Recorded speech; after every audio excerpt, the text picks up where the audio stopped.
So, encouraged by a friend of mine yesterday, I decided that I would rise to the opportunity to share publicly my health stuff that's going on. And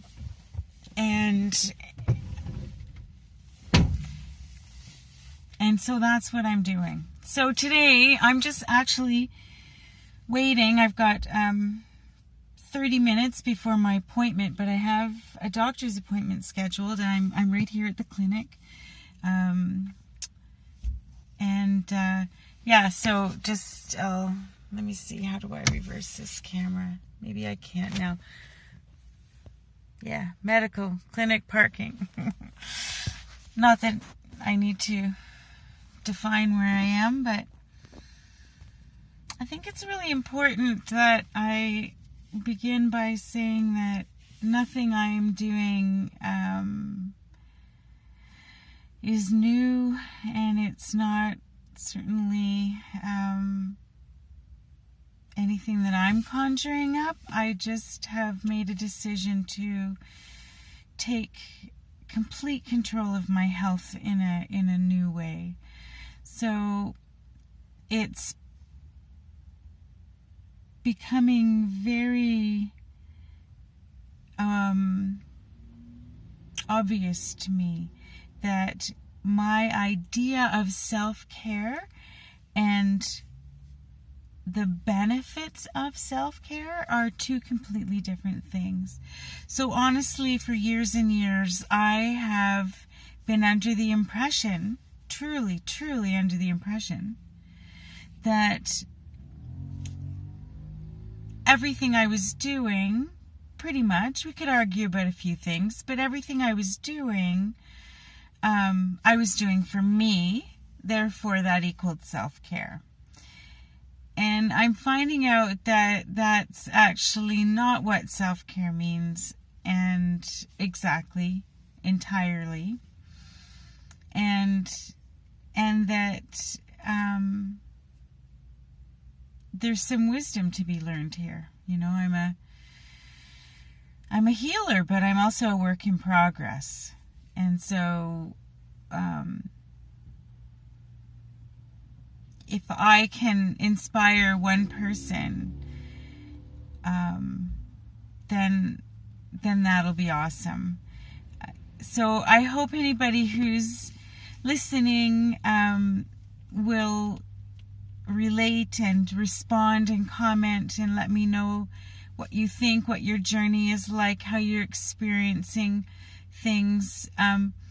But my journey begins today. It's a lifetime, basically of getting to this place. But my journey begins today because, a few days ago, I was heading for a drumming retreat, which I was super excited about, had paid for, had my ticket for.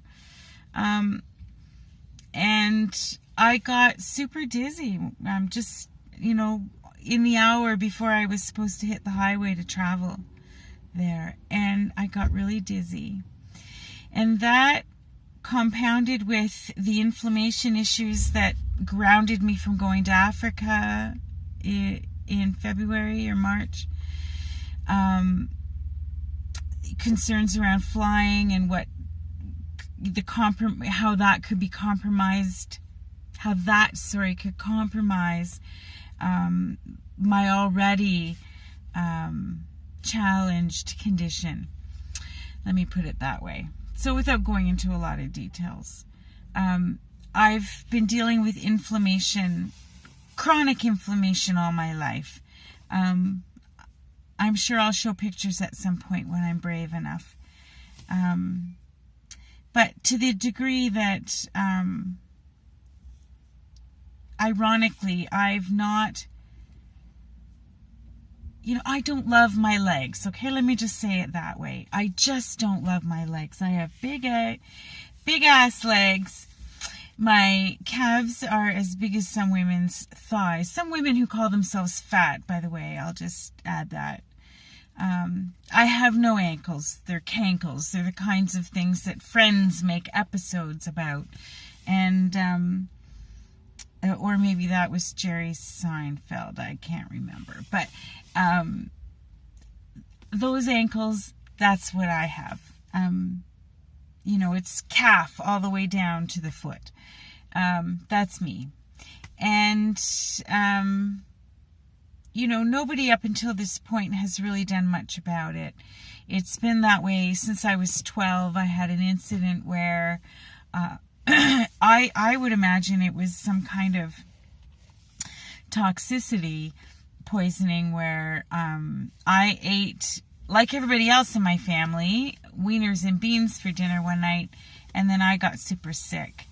And when I woke up in the morning, my legs were double the size. So it was very concerning for me, obviously. I was 12 years old and, very conscious about the way I looked, even though I was a tomboy. But my mom didn't seem to worry about it. I don't remember getting medical treatment, and no doctor that I've ever seen has shown any concern other than putting the responsibility on me to lose weight. Until I met this doctor who I have now, who sent me for some testing a year or so ago, and they came back with something called lipedema. And then recently she has or is in the process of discerning whether or not I have, and to what degree I have, fibromyalgia. So on Friday, when I started feeling dizzy, of course all these things are, back there justifying my dizziness, and as I'm holding onto the railing in the store thinking, damn, I can't really get on the road like this, you just start thinking, right? You start thinking about your health and your life and longevity and, what now? And what if? And why me? Why now? Why this? Just all those things come bubbling up. Of course, it's natural. But I chose to not get on the road on Friday, to not go to my weekend retreat, which I paid for, and nobody was available to take my seat. But that's what happened. Not only was I dizzy, but I was tingling all over. I was tingling in my jaw, up in my upper teeth. I was tingling in my hands, my feet, my legs, tingling like a buzzing, sort of a tingling feeling. So, just today I'm reading, the difference. I think a friend posted something on Facebook, the difference between a heart attack and a panic attack, and to know the difference. So I was looking at that, reading all of the different symptoms of heart attack and thinking, man. Anyway, so Friday I was a little freaked out, to say the least. I didn't go on the retreat. I went first thing on Saturday morning to the clinic just to get my vital signs checked so that I could relax about at least not, slipping into a stroke or having a heart attack. And in the process of that, I'm checked out. My blood pressure, my heart rate, the pulse in my feet is the same in my heart. She checked all the vital signs, my blood pressure, all those things, and sent me home. Basically, today is Monday, and I already stopped in on Saturday and booked an appointment with my doctor. So here I am, and we'll start again, trying to figure out not just what's going on and why I'm feeling dizzy, but how I'm going to get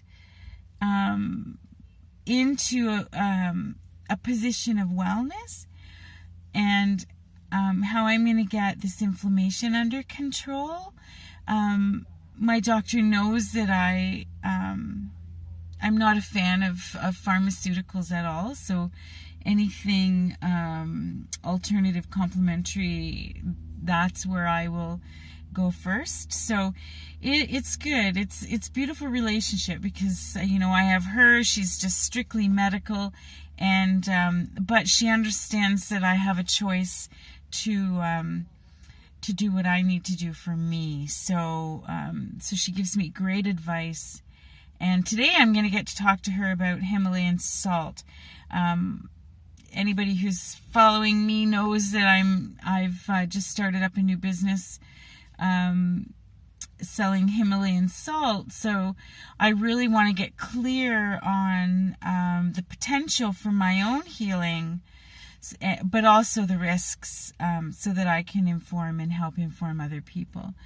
So using my experience as a teachable moment for others, and sort of utilizing the opportunity to, I guess, build a bit in the knowledge bank, because I am very cognizant that salt is feared in our understanding, but it's also necessary in terms of electrolytes and just the whole body balance. So yeah, well, it's been just about 12 minutes now, and I think that's where I'm gonna let it stop. So thanks so much for hearing me today, for listening, for joining, and I hope that you'll subscribe and be able to follow along on my journey, and possibly even share yours too. So thank you. I love you. Please forgive me. I am sorry.